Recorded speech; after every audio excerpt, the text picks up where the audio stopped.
ปีกไก่หน้าปก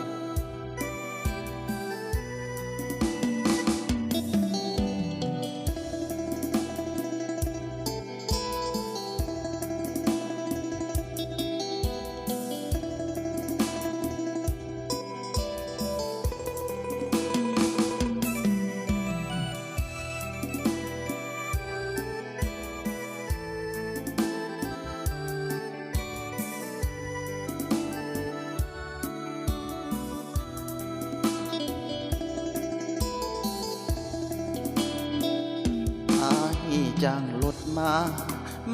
แต่เวียงพุ่นเด้อน้องลาสิมาขอคนตาสาวโซภาแห่งเมืองสวรรค์เอาพ่อเอาแม่เอาเท่าแก่มาเป็นพยานแม่อยากได้ลูกไผ่สวรรค์คือสิดุคือสิมันหอเงินค่าดองสิมาขอสิมามันผ่านพระบาทโพนสันหัวใจอ้ายไว้วันฮอดปากกระดิ่งกราบวิงวอนเจ้าถิ่นเจ้าทาน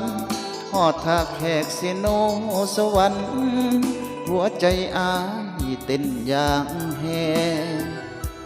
ฮอดคิวรถเมล์ยินเขาสาอยู่หึน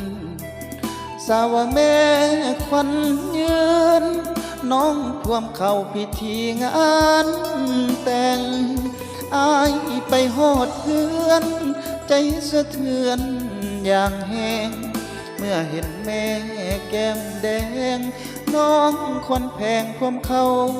พาควันเจ็บใจอย่างแห้งเมารถเมล์คืนบ้านกับนครเวียงจันทร์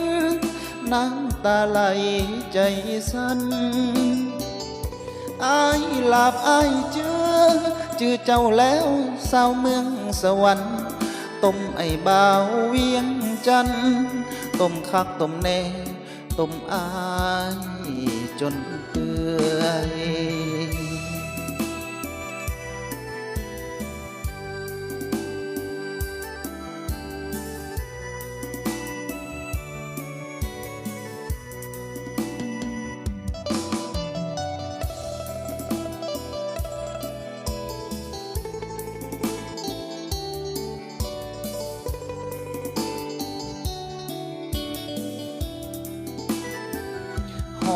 หอดคิวรถเมล์ยิน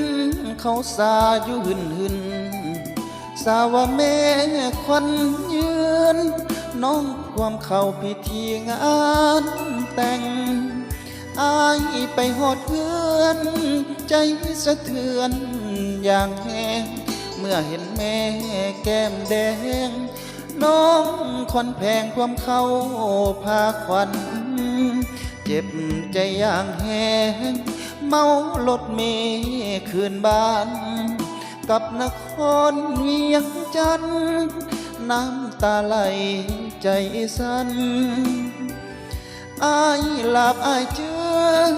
อเจ้าแล้วสาวเมืองสวรรค์ต้มไอ้บ่าวเวียงจันทร์ต้มคักต้มแน่ต้มอายจนเปื่อย